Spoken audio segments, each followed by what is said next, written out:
Negative और positive के science होते हैं energy sorry work done by the system, work done against the system की वजह से।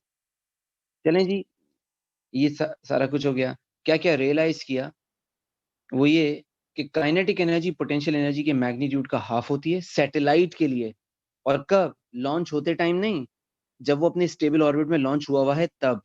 ठीक है, अब मैं निकालने जा रहा हूँ टोटल एनर्जी। अटेंशन रखना भाई, सैटेलाइट की टोटल एनर्जी का अगर हम फॉर्मूला लिखते हैं तो इन दोनों की हेल्प से क्या हम लिख सकते हैं कि टोटल एनर्जी, बल्कि पूरा वर्ड्स में ही लिखें ताकि वर्ड इक्वेशन जैसी अपेयर हो वो, कि टोटल एनर्जी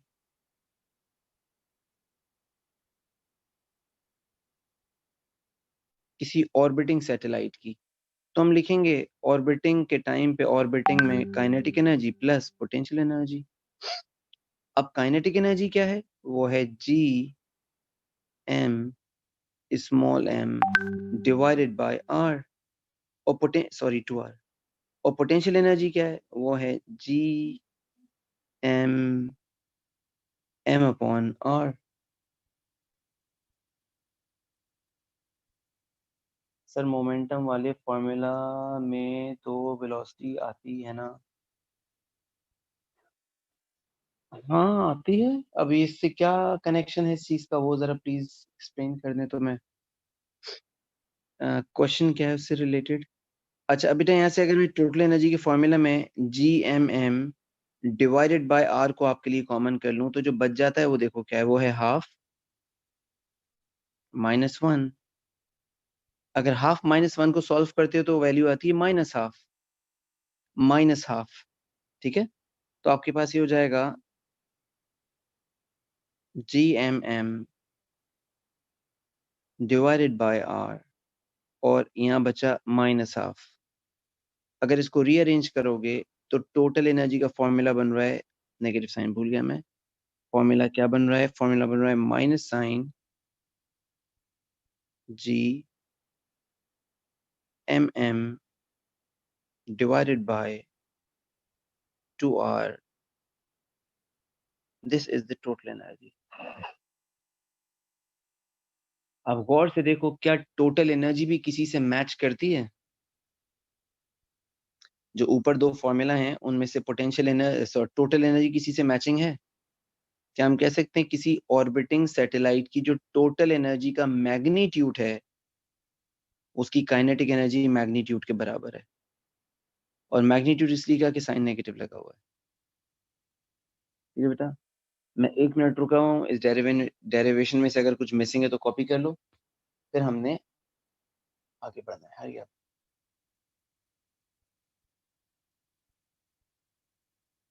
अच्छा अच्छा, हाँ लिंक नहीं है तो ठीक है, हाँ उसमें फॉर्मूला में बिल्कुल स्पीड आती है, P equals to M V formula है।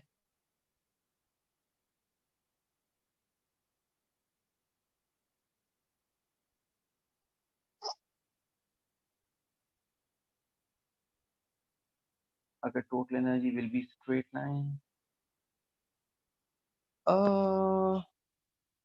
स्ट्रेट लाइन मतलब कांस्टेंट होती है स्ट्रेट लाइन, पता नहीं आप क्या कहना चाह रहे हो इससे।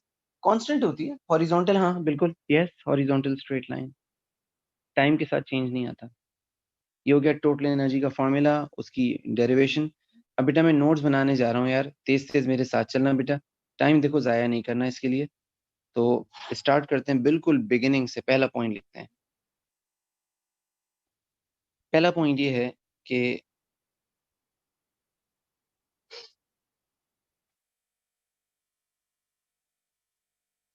ऐसा लिखें कि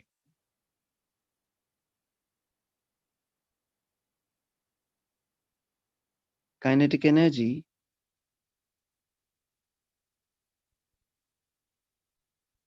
of an orbiting satellite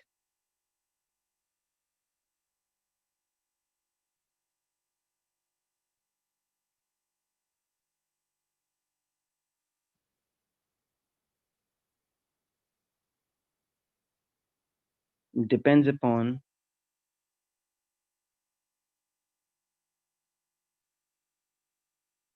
its orbiting speed.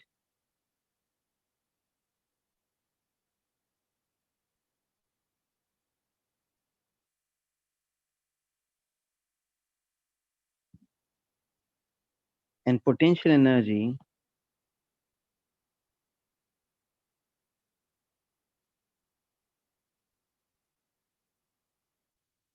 and its gravitational potential energy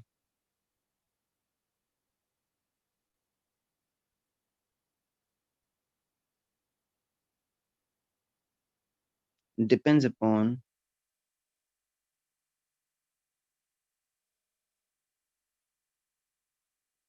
its position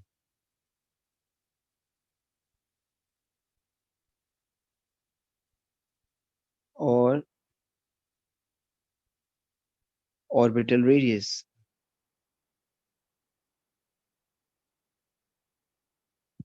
ठीक हो गया? एक बात, next point,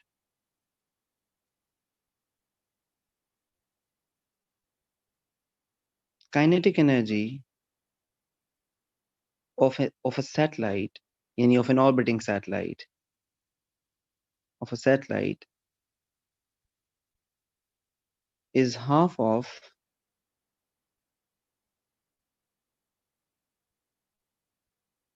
magnitude of its potential energy. ठीक है? Next point,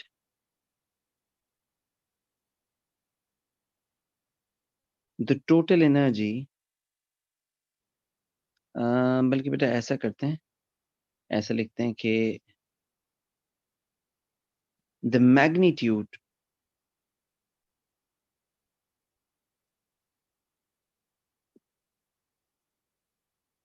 of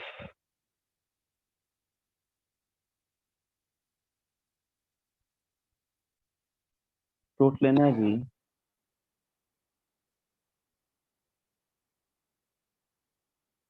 of an orbiting satellite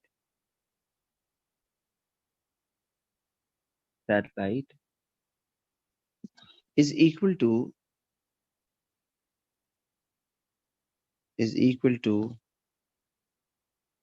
its kinetic energy. ठीक है बेटा, टोटल एनर्जी का मैग्नीट्यूड काइनेटिक एनर्जी के मैग्नीट्यूड के बराबर होता है। ये सारी बात आपने डेरिवेशन के बाद कंक्लूड कर ली। ठीक है बच्चों, यहाँ तक की बातें कन्वे हो गई हैं अच्छी तरीके से। देखो, एनर्जी ऑफ सैटेलाइट पे बात हमारी हो गई। मैं लास्ट क्लास में आपको एक क्वेश्चन दिखा रहा था जून 2006 का, जिसके पहले 3 पार्ट्स में एनर्जी की इक्वेशंस को स्टेट करना था। ये 3 इक्वेशंस जो अभी आपने मेरे साथ बनाई हैं, ठीक है? तो ये सारी बात हो गई है।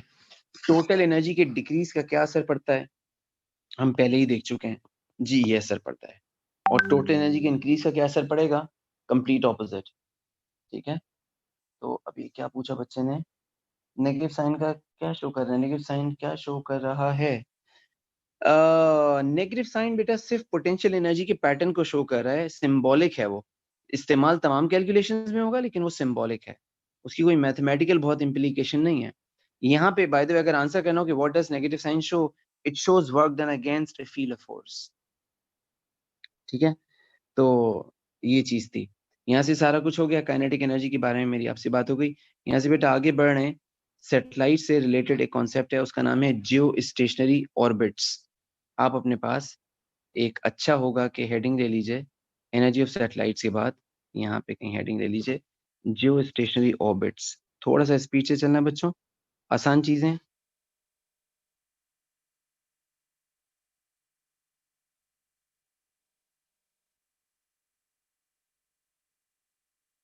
मैंने लास्ट क्लास में तो मेरे ख्याल से नहीं की ना इन पे बात। जियो स्टेशनरी ऑर्बिट्स,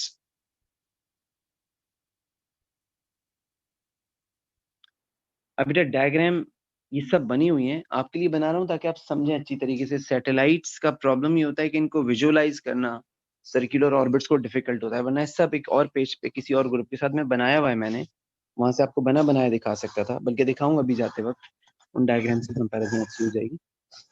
बना इसलिए रहा हूँ कि अच्छी तरह समझ लो, तो बस ये एफर्ट जाया ना हो जाए। हाँ, अब क्या क्या सवाल आते रहते हैं। एक मिनट रुकिएगा, मैं जरा पढ़ लूँ। कोई कह रहा है we have studied this in circular motion chapter with diagram and note, will this be the last? यार आई एम एक्सट्रीमली सॉरी अगर आपको ये लग रहा है कि हम इसको ड्रैग कर रहे हैं, लेकिन बेटा मैं ऑनेस्टी के साथ बताऊं तो हम ड्रैग असल में पता है क्यों लग रहा है आपको ड्रैग कर रहे हैं, इसलिए कि बहुत टाइम लगता है इस चैप्टर में। मैं बगैर एग्जैजरेशन के बता रहा हूँ कि अगर हम इसकी सारे पास्ट टेस्ट वगैरह कराते हैं ना कॉलेज में, तो कम से कम 3 वीक्स लग जाते हैं, कॉलेज में रेगुलर क्लास हो रही होती है।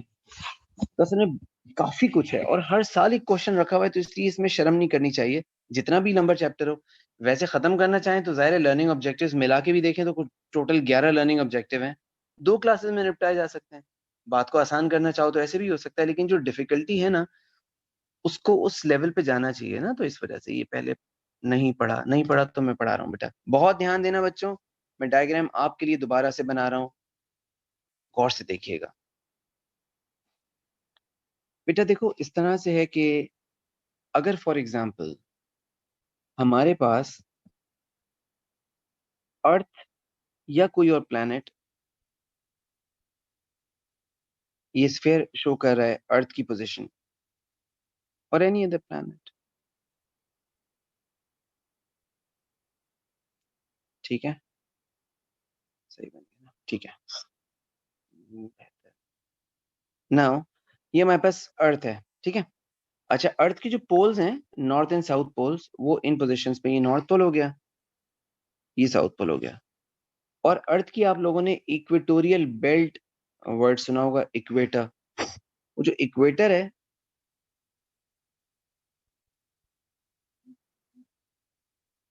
वो है इधर,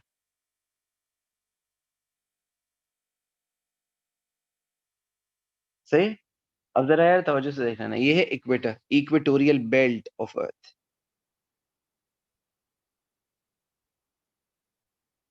ठीक है।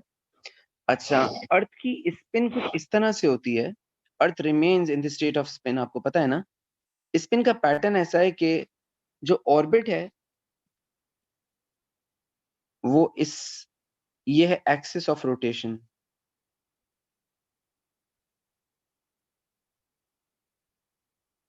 From north to south, south to north pole, between north and south poles. ये जो मैंने बनाया है ये एक्सिस ऑफ अर्थ्स रोटेशन है, या axis of a planets rotation है, पोल टू पोल। अब मूवमेंट का पैटर्न क्या है? पैटर्न ऑफ मूवमेंट ये है कि अर्थ स्पिन करती रहती है अपने ही ऑर्बिट के अबाउट, और उस स्पिन की पैटर्न ऐसा है,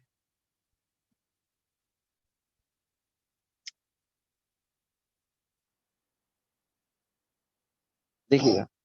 स्पिन का पैटर्न है इस तरीके से,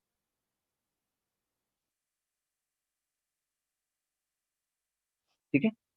ऐसे अर्थ स्पिन कर रही है, इस तरह की डायग्राम आपने पहले भी देखी होगी। ये जो इस वक्त बनी है ये है इक्वेटर,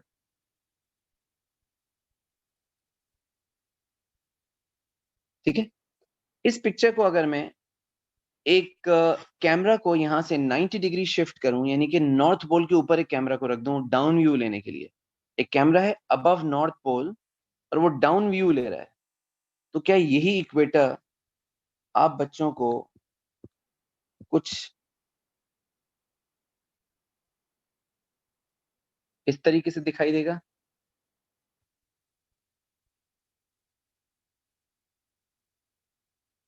दिस इज इक्वेटर, ये प्लैनेट का इक्वेटर है। दोबारा अच्छा नहीं बना,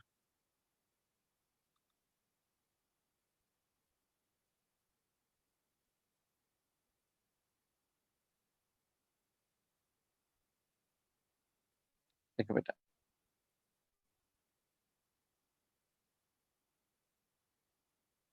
ये है प्लैनेट का इक्वेटर। अच्छा, इक्वेटर कैसे परफॉर्म कर रहा है मोशन को? आपको पता है ना, हर प्लैनेट किसी भी स्टार के अराउंड हो, जैसे सन के अराउंड अर्थ है, वो 2 किस्म की सर्कुलर मोशंस परफॉर्म कर रहा होता है, एक तो ऑर्बिटल मोशन अराउंड सन, और एक spin motion about its own centre. हमारी अर्थ के लिए, हमारे प्लैनेट के लिए ये जो टाइम है ऐसा है कि जो रोटेशन यानी ऑर्बिटल पीरियड है, time to complete one orbit around sun, वो तो है 1 साल 365 डेज, लेकिन स्पिन का पीरियड 24 आवर्स है। The period off spin, the rotation period, अपने इस अपने सेंटर के अबाउट अर्थ स्पिन करता है 24 घंटे में एक दफा, जबकि अर्थ प्लैनेट सन के अराउंड रिवॉल्व करता है साल में एक दफा। तो हमारे पास यहाँ पे इस स्पिन को यहाँ दिखाने के लिए मैं एरोस कुछ बना रहा हूँ कि कैसे स्पिन हो रही होती है, यानी स्पिन ऐसे हो रही होती है। जब दोनों पिक्चर्स को जरा मिला लेना समझने के लिए, this is how the equator is spinning. ये मैंने इक्वेटर बनाया। अच्छा, सेंटर ऑफ द अर्थ, ऐसी एग्जाम्पल बना रहा हूँ, ज्यादा इसमें नहीं पढ़ना। ये सेंटर ऑफ द अर्थ है या सेंटर ऑफ द प्लैनेट है, ठीक है। अगर कुछ ऐसी सिचुएशन हो कि हमारे पास कोई सैटेलाइट लॉन्च की जा रही है और उसको इक्वेटर के ऊपर लॉन्च किया गया है, लॉन्च ऐसे किया गया है कि 1 2 3 4 5, अच्छा ट्राइंग 1 2 3 4, अच्छा सही है। चलें, मैं बेटा ट्राई कर रहा हूँ कि आपके पास एक प्रॉपर ऑर्बिट ऑफ सैटेलाइट नजर आए अबव द इक्वेटर। ये हमारे पास इक्वेटर के ऊपर एक सैटेलाइट का ऑर्बिट है जिसमें हम सैटेलाइट को लॉन्च करने जा रहे हैं। अच्छा,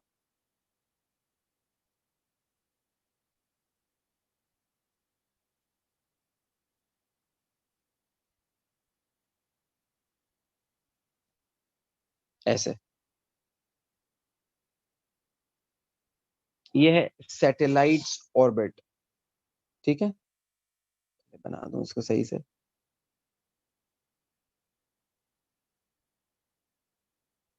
सैटेलाइट्स ऑर्बिट, कंडीशन ये है, अब जरा बेटा मिला लो पिक्चर्स को। ये जो ऑर्बिट ऑफ सैटेलाइट है ना, मैं अपनी पहली पिक्चर में दिखा नहीं सकता था क्योंकि it has to be above equator, तो 2 डायमेंशनल इमेज तो बन नहीं सकती उसकी। इस वजह से ऐसे पूरा बना के दोनों को रिलेट करवाया है। अब ऐसा था कि हमारे पास इसमें इस जगह ना अर्थ पे यहाँ कोई कम्युनिकेशन एजेंसी है, कोई टेलीविजन ब्रॉडकास्टर है इस जगह। ये ब्रॉडकास्टर ने एक सैटेलाइट से सर्विसेज ली और वो जो सैटेलाइट है वो इस ऑर्बिट में इस जगह लोकेट कर रही है। अब ये जो ब्रॉडकास्टिंग स्टेशन है, ये तो अपनी जगह पे फिक्स नहीं होगा, ये तो अर्थ की स्पिन की वजह से चलता रहेगा। जैसे जैसे अर्थ स्पिन कर रही है, ये ब्रॉडकास्टिंग स्टेशन अपनी पोजीशन चेंज करता रहेगा। ऐसे ही होना चाहिए ना। जो ब्रॉडकास्टिंग स्टेशन है, it changes its position with earth rotation. Apparently तो स्टेशनरी, जैसे आप और मैं स्टेशनरी हैं, या जिस बिल्डिंग में हम इस वक्त होंगे वो बिल्डिंग स्टेशनरी है अपेरेंटली, लेकिन प्रैक्टिकली तो स्टेशनरी नहीं है। अर्थ स्पिन कर रही है तो वो भी रोटेट कर रही है अबाउट अर्थ। तो क्या हुआ कि डे टाइम कुछ गुजरा, इस वक्त ये था मॉर्निंग में, फॉर एग्जांपल मॉर्निंग में 7 AM पे ऐसा था जैसा मैं दिखा रहा हूँ कि बेस स्टेशन यानी कम्युनिकेशन सेंटर, ये 7 AM पे ये कंडीशन थी। फिर आफ्टरनून में ये हुआ कि 1 बजे के करीब अर्थ की स्पिन की वजह से जो कम्युनिकेशन सेंटर है, कम्युनिकेशन सेंटर जिसको मैं टेलीविजन ब्रॉडकास्टिंग स्टेशन कह रहा हूँ, 1 बजे आफ्टरनून में क्या हुआ, इसने अपनी पोजीशन चेंज करके यहाँ पहुंच चुका हुआ है। याद रखना, बिल्डिंग ने मूव नहीं किया है, जिस सरफेस के ऊपर बिल्डिंग लोकेटेड है वो सरफेस ही मूव कर रहा है। तो कन्वेयर बेल्ट पे रखे हुए बैग की तरह ये भी आगे बढ़ गया।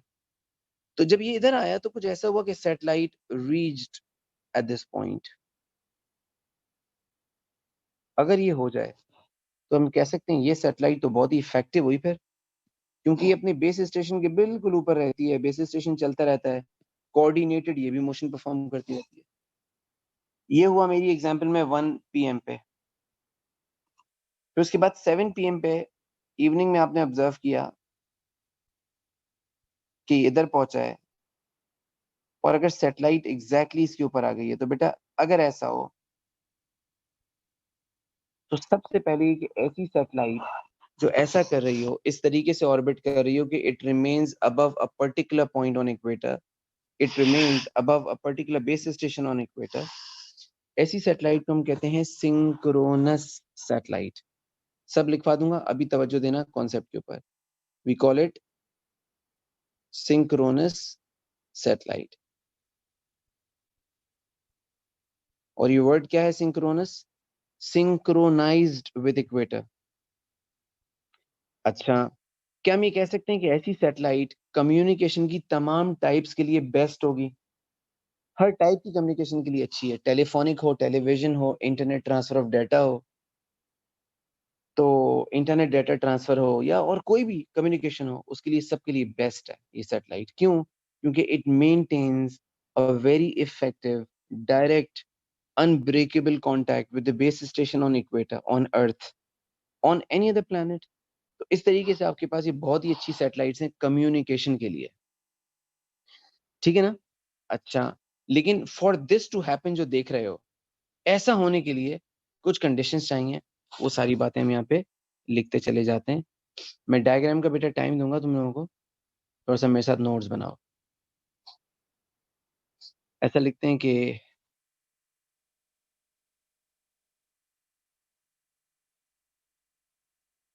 If a satellite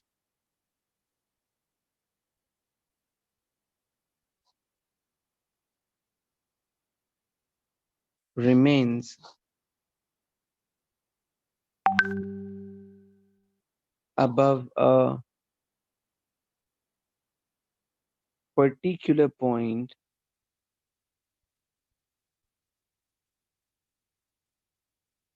on equator,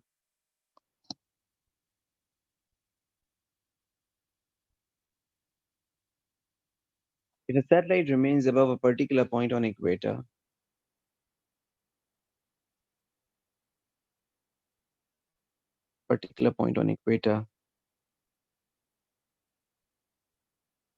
it maintains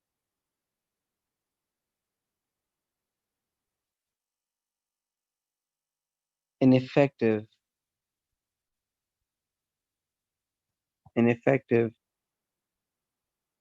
link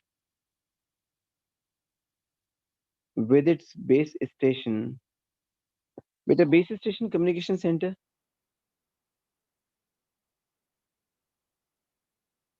on equator, सही है? Such satellites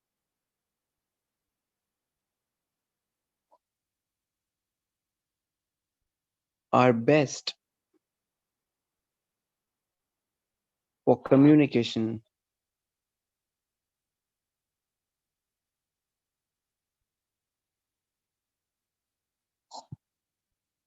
of almost all types.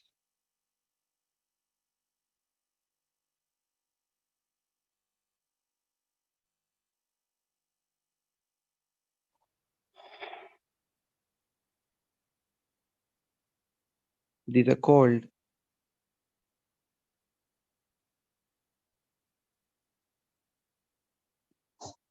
synchronous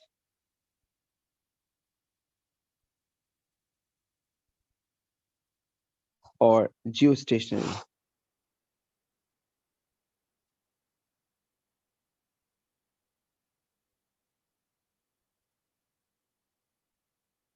These are called synchronous or geostationary. बेटा ऐसी सैटेलाइट होने के लिए 3 बेसिक कंडीशंस चाहिए। तो कंडीशन नंबर इस तरह से लिख लेते हैं कि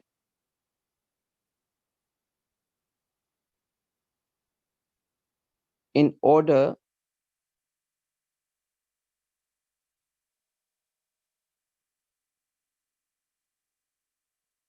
to be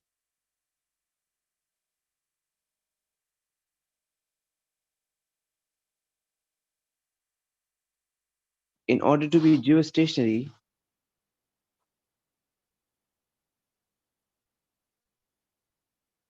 following conditions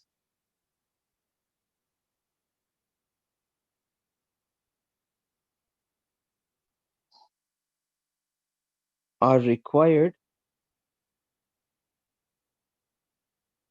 to be fulfilled. Following conditions are required to be fulfilled. अब बेटा कंडीशन नंबर 1 क्या है बच्चों? एक-एक चीज को ध्यान लगा के। कंडीशन नंबर 1 कंडीशन नंबर 1 ये बच्चों, देखो खुद ही देखो इसको, कि जो सैटेलाइट है ना, उसका पीरियड एग्जैक्टली वही होना चाहिए जो प्लेनेट की स्पिन का पीरियड है। सही है? सैटेलाइट का पीरियड वही हो जो प्लेनेट की स्पिन का पीरियड है। अब प्लेनेट की स्पिन का पीरियड है 1 डे अर्थ के लिए, तो सैटेलाइट का पीरियड भी 1 डे हो। तो अगर पीरियड फिक्स्ड हो तो हम कह सकते हैं सैटेलाइट का रेडियस भी फिक्स्ड होना चाहिए, क्योंकि पीरियड रेडियस पे ही डिपेंड करते हैं। ठीक है, तो हम ऐसा कह सकते हैं कि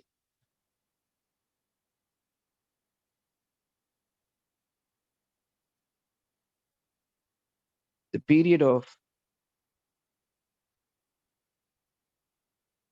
orbital motion of satellite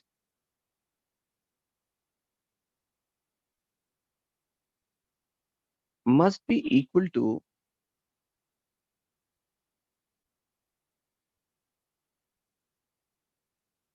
the period of orbital motion of the satellite must be equal to the period of planet's spin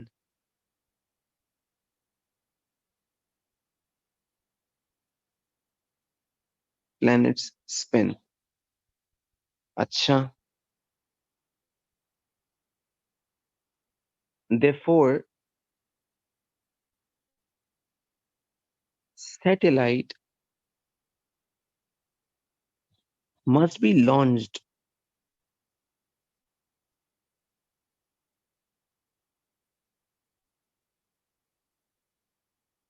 in an orbit of particular radius.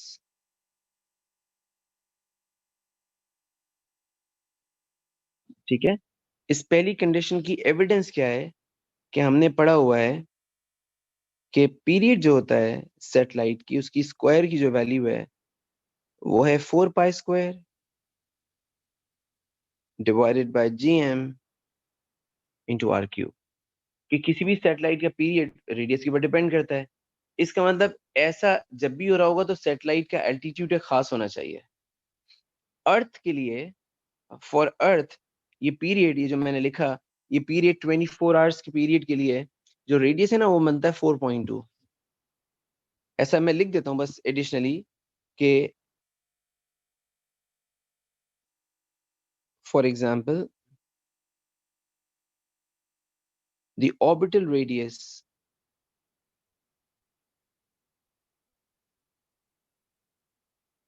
the orbital radius of geostationary satellite of Earth, the orbital radius of geostationary satellite, the orbital radius of geostationary satellite for Earth is 4.2 10⁻⁷ meters। याद रखना बेटा, मतलब value याद नहीं रखना, method बस याद रखना। अगर आपको अर्थ के लिए एक जियो स्टेशनरी सैटेलाइट की हाइट पता करनी है कि सरफेस से सेंटर से कितना दूर होगा, तो वो ये डिस्टेंस है 4.2 10⁻⁷। ठीक है, यहाँ तक बातें क्लियर हैं? ये हो गया बेटा हमारी पहली कंडीशन। अब आ जाओ कंडीशन नंबर 2। ध्यान दीजिएगा एक चीज पे। कंडीशन नंबर 2, बट दूसरी कंडीशन के लिए थोड़ा सा देख लेते हैं। 1 मिनट के लिए बच्चे मेरे साथ गौर से सुने, देखें, समझें। देखो बच्चों, अगर फॉर एग्जाम्पल हमारे पास ये अर्थ का स्फीयर है, ये है प्लेनेट अर्थ, और मैं कह रहा हूं अर्थ की जो इक्वेटोरियल बेल्ट है मेरी इस पिक्चर के लिहाज से, वो कहाँ है? ये अर्थ की इक्वेटोरियल बेल्ट। एक मिनट जरा मैं सही बनाऊं इसको, रुकना जरा, मेरी पोजीशन सही हो जाए। चलें अब देखते हैं।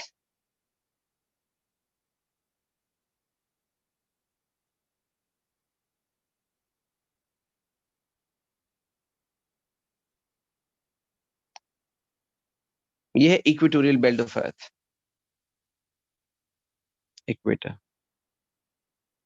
हमने निकाला कि हाइट जो ऑर्बिटल हाइट होनी चाहिए ना वो 4.2 × 10⁻⁷ होना चाहिए। अच्छा निकाला, बड़ी आसान सी बात है, कोई मुश्किल बात नहीं है निकालना, आपके पास वैल्यूज हैं, आप आसानी से निकाल सकते हैं। तो हमारे पास इक्वेटर के ऊपर आ रहा है कि 4.2 × 10⁻⁷ ये सब कुछ है। मैं कहता कि अगर ऐसा करें हम कि अर्थ के अराउंड कोई सैटेलाइट लॉन्च करें उसी ऑर्बिट पे, उसी ऑर्बिटल रेडियस पे जो निकाला है अभी अभी सेम, लेकिन लॉन्च उसको कुछ करें ऐसे। अब यार अच्छे से देख लेना इस बात को जो मैं बना रहा हूं। हाइट वही है 4.2 जो रिक्वायर्ड है, लेकिन सैटेलाइट किस तरह से लॉन्च्ड है वो देख लो। सैटेलाइट लॉन्च्ड है इस जगह यहां, और ये सैटेलाइट ऐसे रिवॉल्व कर रही है। और अर्थ की स्पिन कैसे है? अर्थ की स्पिन देखिएगा इस तरीके से। तो क्या कोई बेस स्टेशन एक कंटिन्यूस लिंक मेंटेन कर सकता है इसके साथ? तो आई होप अच्छे से देख पा रहे होंगे कि नहीं करता। इसी तरीके से अगर इसी रेडियस के ऊपर, अभी तो हमने रेडियस निकाला है ना कि भाई अगर हमें रेडियस रिक्वायर्ड है, देखो रेडियस रिक्वायर्ड, ये रहा फॉर्मूला। अर्थ के लिए वो रेडियस चाहिए जिसके ऊपर ऐसा होगा तो हम क्या करेंगे, कॉपी नहीं करना बेटा, ऐसी ऑर्डिनरी वर्किंग है, सिर्फ आपकी आसानी के लिए कह रहा हूँ। अर्थ का मास है 10⁻24, 4 पाई स्क्वायर, और जियो स्टेशन सैटेलाइट अर्थ की चाहिए तो उसका टाइम पीरियड कितना होगा, 24 आवर्स। उसको सेकंड्स में कन्वर्ट किया, स्क्वायर रख दिया। ये जो आर की वैल्यू आएगी ना, ये आएगी 4.2 × 10⁻⁷। मुझे याद इसलिए हो गई, ये पास्ट में आती बहुत है, आपको भी क्वेश्चंस कर करके याद हो जानी है, लेकिन वैसे रिक्वायर्ड नहीं है कि यू मेमोराइज इट। तो बच्चों एक तो ये हो गया, जो ग्रीन कलर का मैंने जो ग्रीन कलर का ऑर्बिट दिखाया है, आपको नजर आ रहा होगा कि इस ऑर्बिट पे अगर कोई सैटेलाइट आ रही हो तो वो अर्थ के इक्वेटर के साथ, अर्थ के इक्वेटर पे कोई बेस स्टेशन बना के दिखा देता हूँ। यहाँ कोई बेस स्टेशन है, तो क्या ये सैटेलाइट किसी भी तरीके से, भले इन दोनों चीजों के पीरियड सेम है, कांटेक्ट स्टेब्लिश तो नहीं हो सकता ना कंटिन्यूअसली। अच्छा दूसरी चीज, कोई और ऑर्बिट है और आपने ऐसा किया है कि एक और सैटेलाइट को लॉन्च करवाया है जो इसी हाइट पे है, लेकिन उसका ऑर्बिट फॉर एग्जांपल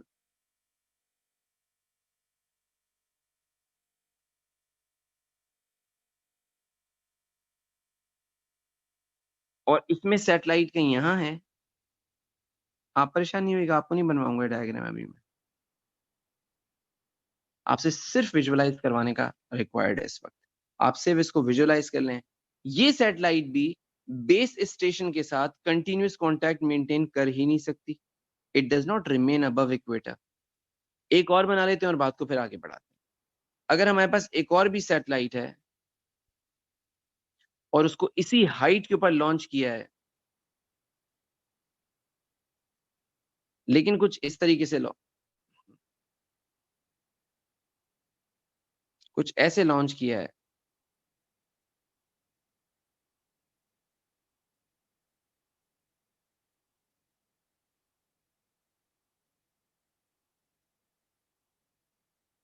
और यहाँ जो हमारे पास सैटेलाइट है वो सैटेलाइट से फॉर एग्जांपल कुछ इस जगह है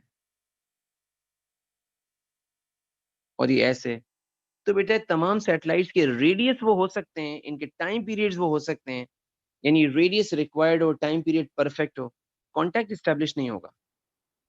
कि हम कह सकते हैं कांटेक्ट को एस्टेब्लिश करने के लिए जरूरी ये है कि सैटेलाइट इक्वेटर के ऊपर हो, अबव द इक्वेटर। अब मैं कोशिश कर लेता हूँ, ऐसे बनेगा जरा मुश्किल से, लेकिन सैटेलाइट हो अबव द इक्वेटर, यानी जो इक्वेटर दिख रहा है ना रेड कलर का, इसी के ऊपर सैटेलाइट हो।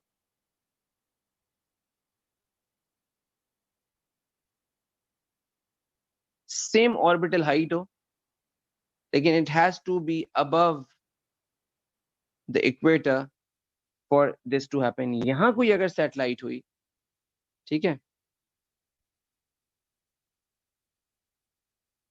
This is the base station, और यहाँ कोई सैटेलाइट होगी तो इट कैन स्टैब्लिश कांटेक्ट, ये बिल्कुल कर सकती है कांटेक्ट स्टैब्लिश, क्योंकि इक्वेटर के ऊपर है।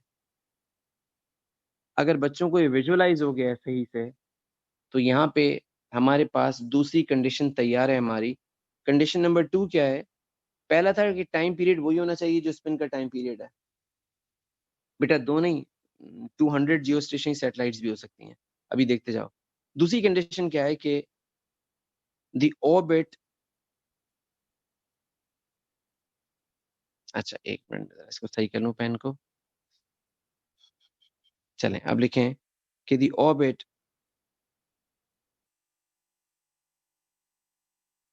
must lie in equatorial plane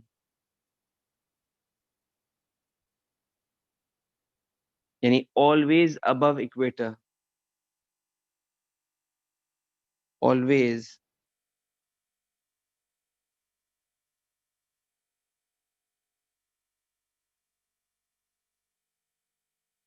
above equator। Satellite को हमेशा इक्वेटर के ऊपर होना पड़ेगा, ठीक है। Satellite has to remain above equator.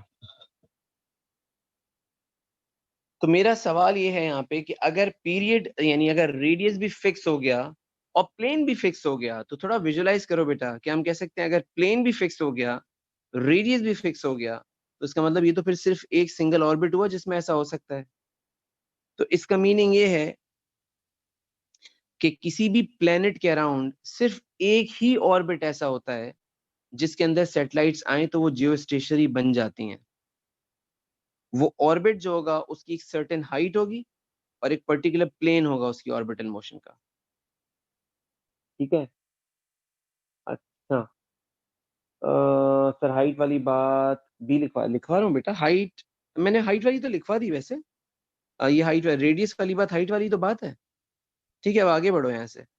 हमने कहा orbit must lie in equatorial plane always above equator, ठीक है ना। अच्छा इसी में थोड़ा सा बढ़ा देते हैं कि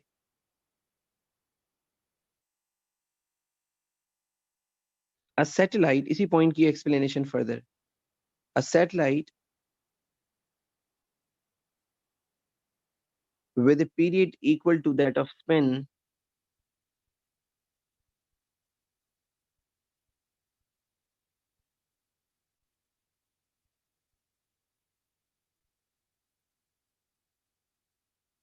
with a period equals to that of spin, a satellite with a period equal to that of spin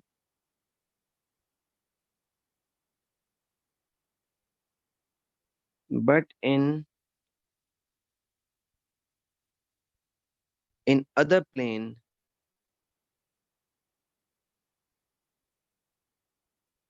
does not remain in contact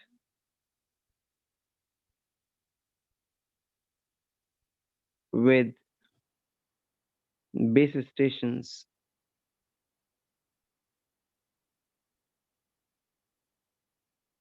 on equator। बेटा जल्दी जल्दी आगे बढ़ो। ये दूसरी लाइन जो लिखी है, दूसरा पैराग्राफ, ये सिर्फ एक्सप्लेनेशन है बेटा। हाइट वाली बात में रिपीट करता हूँ, हाइट वाली बात में सिर्फ इतना कहा है, सिर्फ इतना कहा है हाइट वाली बात में कि जियो स्टेशनरी सैटेलाइट जो होती हैं या जियो स्टेशनरी ऑर्बिट जो होते हैं उनकी एक सर्टेन हाइट होती है, उनकी एक सर्टेन ऑर्बिट का रेडियस होता है।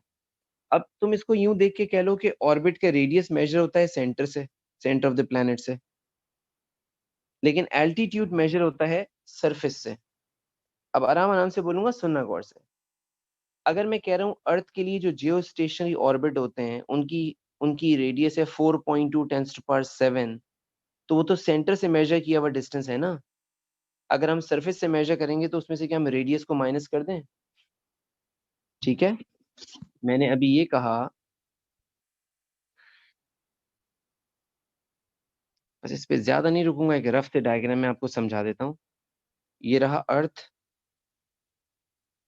अर्थ का अपना जो रेडियस है वो है 6.4 टेंस टू पावर 6 मीटर्स, और किसी जियो स्टेशनरी ऑर्बिट की जो हाइट है वो है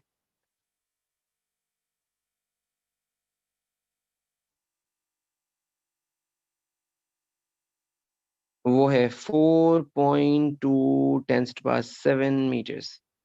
अब अगर आपसे कहते हैं what is the height, what is the altitude of some geostationary satellite above the surface of earth, above the equator of earth, तो क्या करना चाहिए? इन दोनों लेंस को माइनस कर देना चाहिए। ठीक है, ये है वो हाइट जो मैंने ब्लू कलर से बनाई है। बस बेटा आगे बढ़ जाओ, हाइट या एल्टीट्यूड ऑफ द सैटेलाइट। ठीक है, नंबर 3 देखो सुनो, ऐसा हो, कंडीशन नंबर 3 पे जा रहा हूं, ऐसा हो कि अर्थ की इक्वेटर हो ये, दिस इज अर्थ इक्वेटर, और जियो स्टेशनरी सैटेलाइट है ये, ऑर्बिट है ये। आपने ऑर्बिट की हाइट भी वही रखी जो चाहिए है, सही है, सब कुछ सेट है। बस फर्क इतना हुआ, गलती इतनी हुई कि अगर अर्थ का स्पिन है इस डायरेक्शन में, तो सैटेलाइट लॉन्च कर दी ऑपोजिट डायरेक्शन में। ऐसे में हाइट भी वही हो जो चाहिए है, और ऐसे में प्लेन भी वही हो जो प्लेन इक्वेटोरियल है, यानी it is above equator, it has the same height which is needed, but still contact establish नहीं होगा। तो क्या हम तीसरी कंडीशन में लिख सकते हैं सेंस ऑफ रोटेशन के बारे में? और सेंस ऑफ रोटेशन का पॉइंट ये है, थर्ड पॉइंट नंबर 3, के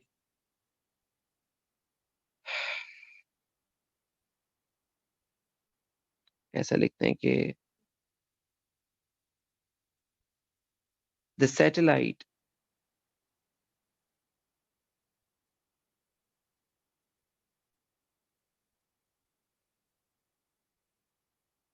must be revolving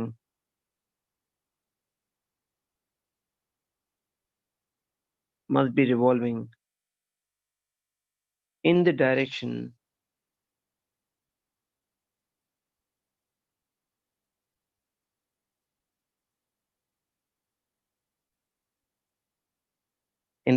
of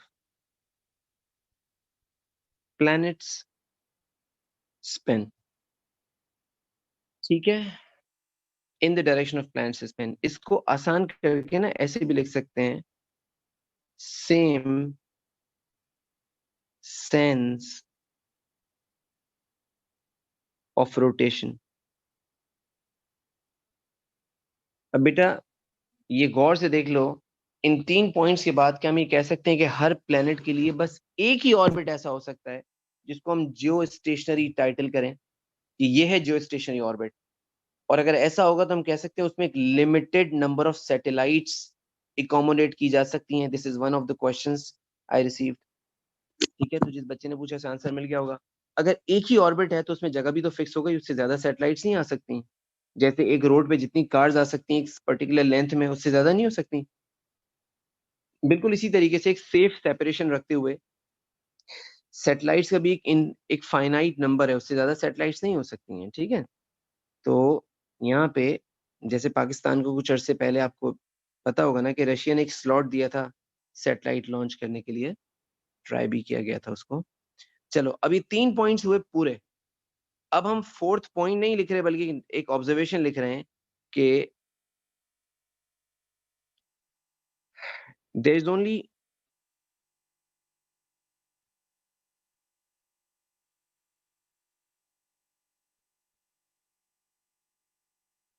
there is only one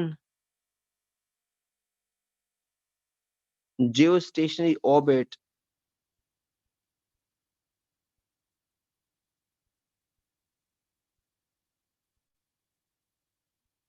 there's only one geostationary orbit around a planet, around a planet,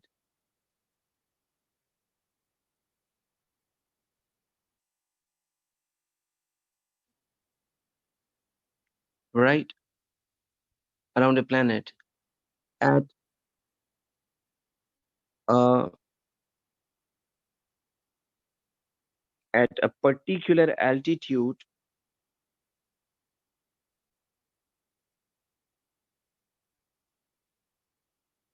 at a particular altitude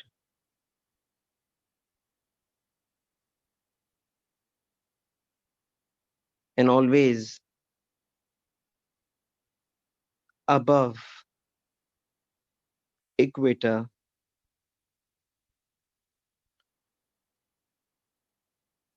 a satellite launched in this orbit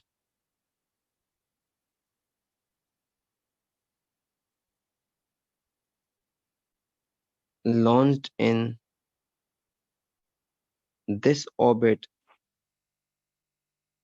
becomes synchronous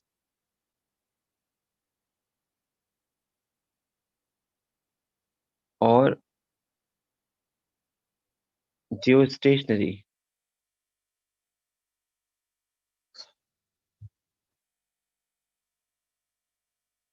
बच्चों को मेरी बात यहाँ तक I hope समझ आ गई होगी और आप बच्चों ने सारा कुछ कॉपी भी कर लिया होगा। ठीक है बेटा, ये सब कुछ हैव कॉपीड।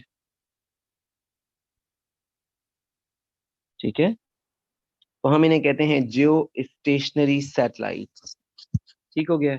यहाँ से मैं बेटा आगे बढ़ रहा हूँ एक छोटे से स्टेप को लेकर लेके आ, ये चीज हो गई, जियो स्टेशनरी ऑर्बिट की बात समझ आ गई आपको, सिंक्रोनस मैंने बता दिया। ठीक है, जल्दी जल्दी से लिख लीजिए डायग्राम। चलो मैं रुकता हूँ, मैं बेटा 3 मिनट रुका हुआ हूँ। You can take the diagram, but याद रखना थोड़े से मुश्किल डायग्राम्स हैं, भले अभी पूरे ना बने आपसे, तो आप ज्यादा परेशान ना होइएगा। मैं ये डायग्राम के लिए आपको पिक्चर भेजूंगा, ठीक है ना। सो बच्चों स्पीड से जरा शाबाश, हाँ, don't waste time.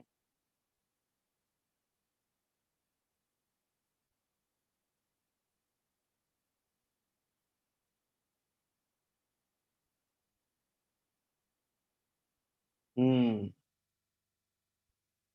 Space station is not on equator. बेटा बेस स्टेशन अगर इक्वेटर पे नहीं होगा ना तो उनके लिए सैटेलाइट्स भी नहीं होती हैं।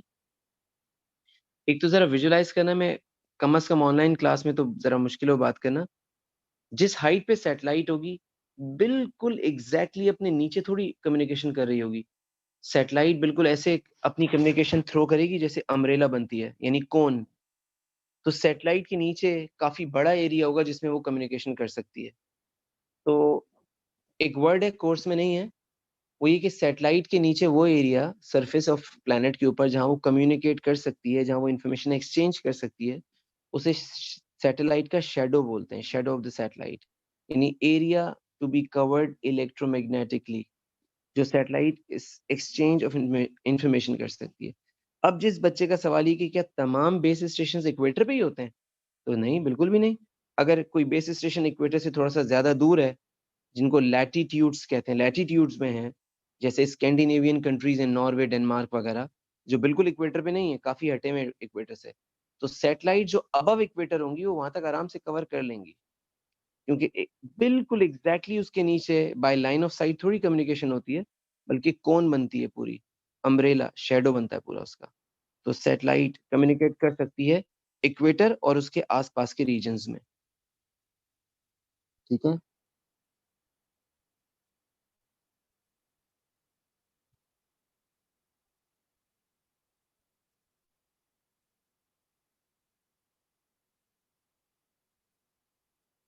so there were two questions on base station on equator. I think I have answered both of them.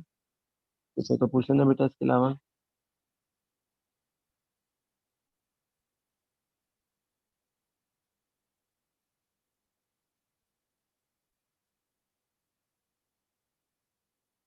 तो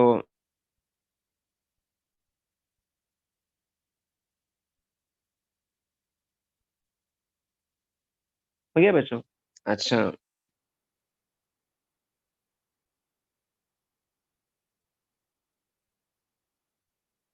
डायग्राम वगैरह कॉपी कर लिया है। ये हो गए हमारे पास जियो स्टेशनरी सैटेलाइट। अब किसी बच्चे ने कहा एक सवाल कि क्या सैटेलाइट आपस में कोलाइड नहीं करेंगी? अगर एक ही ऑर्बिट में बहुत सारी सैटेलाइट्स होंगी तो उनकी कोलिजन नहीं होगी। तो बेटा कोलिजन नहीं होगी इस वजह से कि किसी एक ऑर्बिट में जो सैटेलाइट्स होती हैं उनकी स्पीड डिफरेंट हो ही नहीं सकती। आपको पता है ना, जब चीजें कोलाइड करती हैं, वो रोड पे हों, पैदल चलते हुए लोग टकराएं, या कोई भी चीज जब कोलाइड करती है, तो उसकी सिर्फ एक रीजन हो सकती है, उनकी वेलोसिटीज डिफरेंट होंगी तो कोलाइड करेंगी। तो अगर for example two satellites or more than two satellites are launched in the same direction and maintain same speed, they will never collide with each other.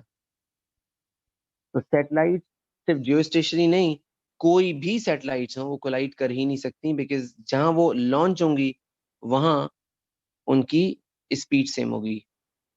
ठीक है ना? और सेम स्पीड पे ऑब्जेक्ट्स अगर एक डायरेक्शन में ट्रेवलिंग हो तो they maintain a constant distance, do not collide with each other. बस बेटा ये बात याद रखना। एक चीज हो सकती है कि एक सैटेलाइट का जॉब ये हो, डिजाइन ये हो कि सैटेलाइट को एक ऑर्बिट से दूसरे ऑर्बिट में जाके लॉन्च करना है, यानी from one orbit to another orbit. हो सकता है कोई ऑब्जर्वेशन के लिए, तो जरूर हो सकता है कि वो जाते में किसी और से कोलाइड कर जाए, लेकिन हम एक वर्ड यूज करते हैं स्टेबल ऑर्बिट। जब तक एक सैटेलाइट अपने स्टेबल ऑर्बिट में है, इन कोलिजन्स के बारे में ना सोचें। बेटा एक लास्ट लाइन इसके लिए लिखवाना चाह रहा हूँ, जियो स्टेशनरी के लिए, और फिर हम इंशाल्लाह आगे बढ़ जाएंगे अपनी नेक्स्ट बात पे, लेकिन वो भी सैटेलाइट के अबाउट ही है। थोड़ा सा इधर देख लो पहले। बल्कि बच्चों, आपने ओ लेवल्स में एड मैथ लिया होगा, या कम से कम एएस फिजिक्स में आपने एक रिलेटिव वेलोसिटी का कॉन्सेप्ट पढ़ा होगा, कि अगर दो ऑब्जेक्ट्स ऐसे ट्रेवल कर रहे हो कि उनकी स्पीड सेम हो, तो वो कांस्टेंट, जैसे मैं ऊपर बनाता हूँ देखना, एक ऑब्जेक्ट है एक डायरेक्शन में ट्रेवल कर रहा है with speed of 9 meters per second, and there is another object traveling in same direction, maintaining same speed. Can I say they are going to maintain a constant separation and they are relatively at rest? With respect to each other, they are stationary. Although both are moving, but with respect to each other, they both are moving. With respect to each other, they both are stationary. I'm writing a point. मुझे follow कर लेना।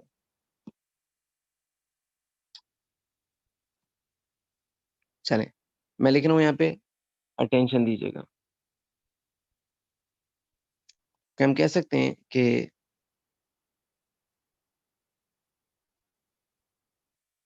बल्कि ऐसा लिखते हैं कि a satellite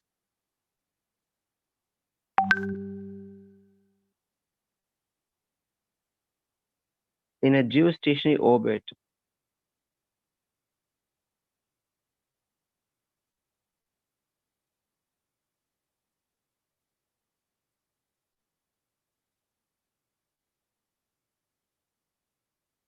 remains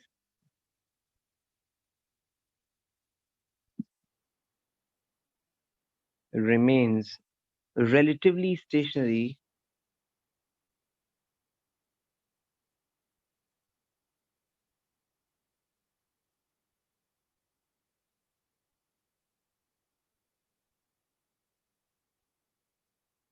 relatively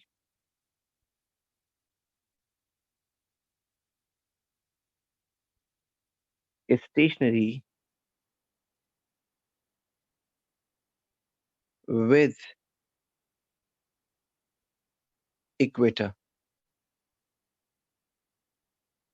relatively stationary with equator। ठीक है ना? इसी बात को यूं भी लिख देते हैं कि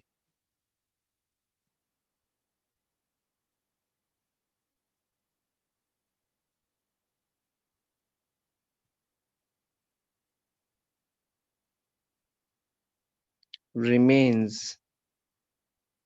above a particular point।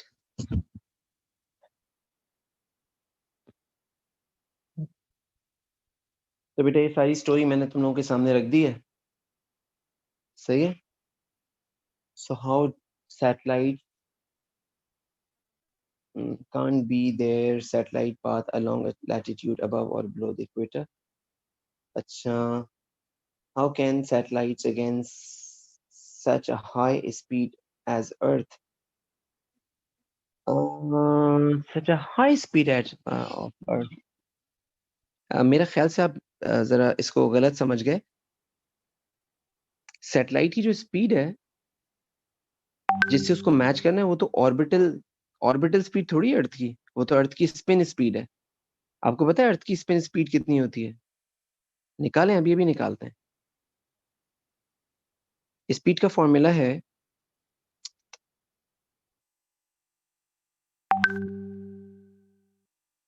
Speed का फॉर्मूला है बेटा v equals to distance upon time.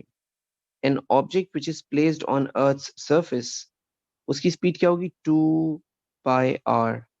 2 pi r में आर कितना है अर्थ के सरफेस का? 6.4 × 10⁻⁶ डिवाइड बाय टाइम। टाइम कितना है? टाइम है 1 दिन, 24 घंटा।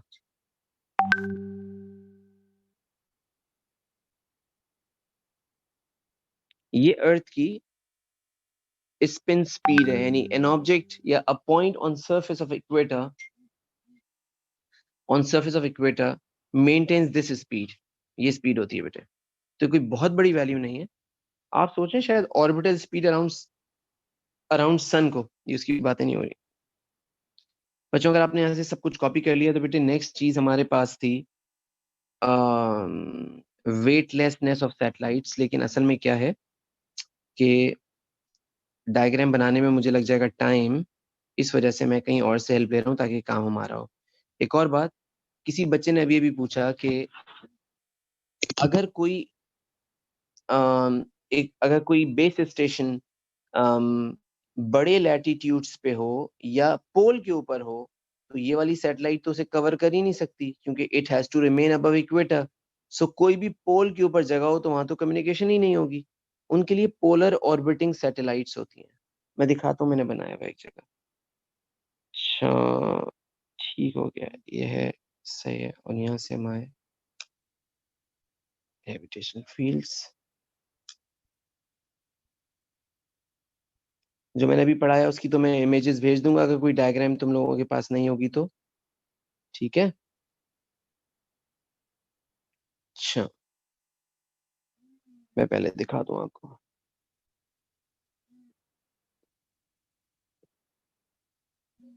ये बेटा जियो स्टेशनरी सैटेलाइट का नोट विद अनदर ग्रुप। मैं आपको 10 मिनट में कॉल कर लूं? बस क्लास खत्म हो रही है मेरी, मैं 10 मिनट में कर रहा हूँ।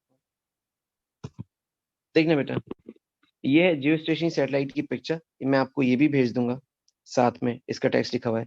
किसी बच्चे ने भी पूछा था लैटिट्यूड के ऊपर ट्रांसफर, तो मैंने उसके लिए शेडो बनाया था किसी और ग्रुप के साथ कि अगर सैटेलाइट यहाँ ऊपर है और उसके नीचे अर्थ का इतना सरफेस है, तो ये है सेल या shadow communication range of the satellite. अब मैं तो साइड से दिखा सकता हूँ, तो ये तुम्हें लग रहा है ट्राइंगल जैसा, लेकिन खुद सोचो एक कोन जैसा होगा 3 डायमेंशनली।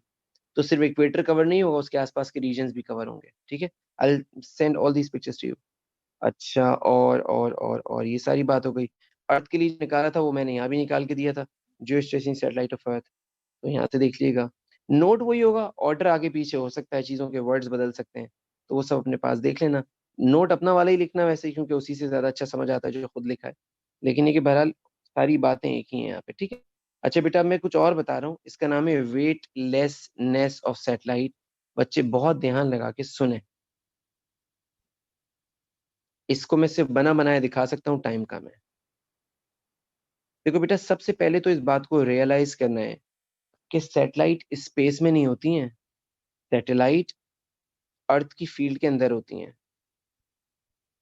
तो अगर प्लेनेट है और प्लेनेट के बाहर में सिर्फ मैं बाउंड्री दिखाना चाह रहा था, तो डॉटेड लाइन से बाउंड्री नजर आ रही होगी आपको, ये बाउंड्री ऑफ द फील्ड है। तो सैटेलाइट इज मच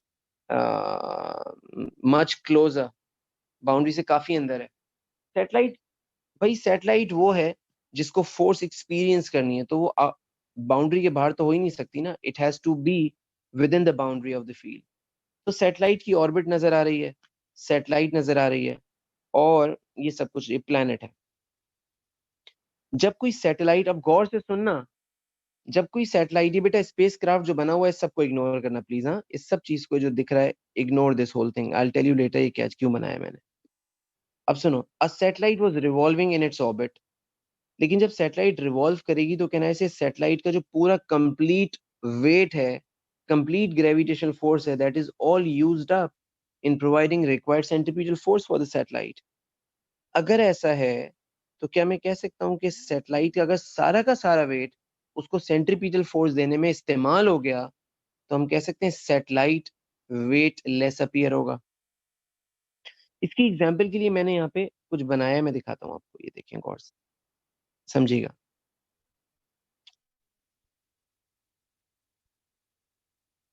बेटा मैंने अर्थ के सरफेस को फ्लैट दिखाया है, सैटेलाइट को भी, यानी ना अर्थ का सरफेस फ्लैट होता है, स्ट्रेट होता है, ना सैटेलाइट का ऑर्बिट, दोनों सर्कुलर क्रॉस सेक्शंस होती हैं। लेकिन अगर हम अर्थ के सरफेस को फ्लैट दिखा रहे हैं एग्जाम्पल में समझाने के लिए, तो हम कह सकते हैं उतने पार्ट के ऊपर जो सैटेलाइट का ऑर्बिट आ रहा होगा वो भी स्ट्रेट ही होगा।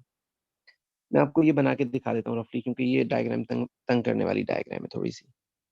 गौर से देखना बेटा, देखो ये हुआ अर्थ प्लैनेट, उसके ऊपर ये हो गया सैटेलाइट। मैं कहता हूँ अर्थ के सरफेस पे एक छोटे से हिस्से को ऑब्जर्व कर रहे हैं, तो उसके ऊपर जो सैटेलाइट का पार्ट होगा ऑर्बिट का वो भी ऐसे आ रहा होगा। तो अगर आप फॉर एग्जांपल अर्थ का एक छोटा सा हिस्सा देखते हैं वो ऑलमोस्ट स्ट्रेट लगता है आपको, फ्लैट, तो सैटेलाइट का ऑर्बिट भी फ्लैट नजर आएगा। तो मैंने एक डायग्राम में ये किया कि सैटेलाइट का ऑर्बिट दिखाया यूं फ्लैट, ठीक है, और इसके नीचे अर्थ का सरफेस दिखाया वो भी फ्लैट सीधा।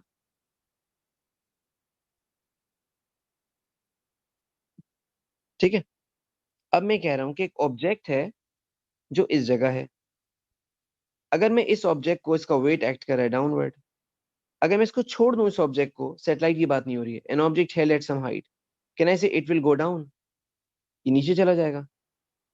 लेकिन सैटेलाइट नीचे नहीं जाती, ऐसा क्यों होता है? सैटेलाइट इसलिए नीचे नहीं गिरती कि सैटेलाइट ट्रेवल कर रही होती है, और सैटेलाइट की वेलोसिटी की वजह से, ट्रेवलिंग की वजह से, इसके ऊपर जितना वेट डाउनवर्ड लग रहा होता है ना, वो सब का सब क्या बन जाता है? सेंट्रीपीटल फोर्स, वो सब जाया हो जाता है सेंट्रीपीटल फोर्स प्रोवाइड करने में। चलें बनाते हैं दोबारा। ये था सैटेलाइट का ऑर्बिट, उसी हाइट पे एक ऑब्जेक्ट था, वो क्यों गिर रहा था? क्योंकि उसका वेट एक्ट कर रहा था। सैटेलाइट का क्या वेट एक्ट नहीं कर रहा? बिल्कुल एक्ट कर रहा है, but that weight is completely used up in providing centripetal force required for the motion. अगर ये बात है, तो क्या हम इस बात को लेके कह सकते हैं कि अगर सैटेलाइट का तमाम वेट उसको सेंट्रीपीटल फोर्स देने में यूज हो रहा है, तो सैटेलाइट के अंदर अगर कोई एस्ट्रोनॉट है जो कि किसी स्पेस मिशन पे है, तो इसकी बॉडी का भी सारा का सारा वेट यूज हो जाएगा इन प्रोवाइडिंग सेंट्रीपीटल फोर्स। इसका वेट जरूर है, but weight is all used up in providing centripetal force. तो हम कह सकते हैं सरफेस ऑफ द केबिन से, सैटेलाइट के सरफेस से इसको कोई नॉर्मल रिएक्शन नहीं मिलेगा। If the weight of the astronaut or weight of any component inside satellite is completely used up in providing centripetal force, so it will experience no contact force, no normal reaction force. If this is the case, then can we say object will appear, the astronaut will appear weightless? उसका weight है, लेकिन कोई normal reaction नहीं है। और कई दिन से पढ़ते हुए आ रहे हैं कि weight की जो sensation है, वो normal reaction से build up होती है। यानी हम जो फील करते हैं वो अपना वेट फील नहीं करते, बल्कि वेट के ऊपर लगने वाला नॉर्मल रिएक्शन फील करते हैं। If that is the case, तो क्या ये कहा जा सकता है कि weight of the satellite is acting as centripetal force and weight of everything inside satellite is acting as centripetal force and does not experience any normal reaction, so it appears weightless, it does not become weightless, it appears weightless।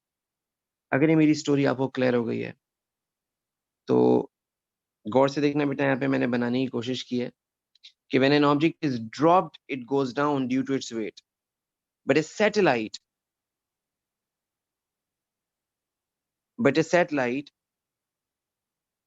बस astronaut पे ज्यादा गौर नहीं करना, astronaut हमारा ऐसा ही है। तो ये है सैटेलाइट, ये ऑर्बिटिंग सैटेलाइट है, इसके अंदर एस्ट्रोनॉट का जो वेट है वो तमाम का तमाम उसको सेंट्रीपीटल फोर्स देने में इस्तेमाल हो गया है। इस वजह से नॉर्मल रिएक्शन की वैल्यू सरफेस से 0 है। तो सैटेलाइट के अंदर की सारी चीजों को वेटलेसनेस अपीयर होती है, वेटलेसनेस फील होती है, क्योंकि वेट है तो, बट उसके लिए कोई नॉर्मल रिएक्शन नहीं है। सो गौर से देखना बेटा, मैंने यहाँ कुछ लिखा है, मैं आपके साथ पढ़ता हूँ फिर आपको भेजूंगा। अब टाइम नहीं है कि मैं लिखने के लिए टाइम दूं, बस समझ लिया ये बहुत है।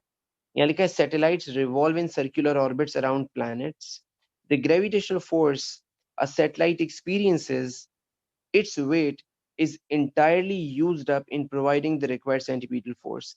Therefore, objects inside orbiting satellite do not experience a contact force, a normal reaction from surrounding लिखना चाहिए था मुझे.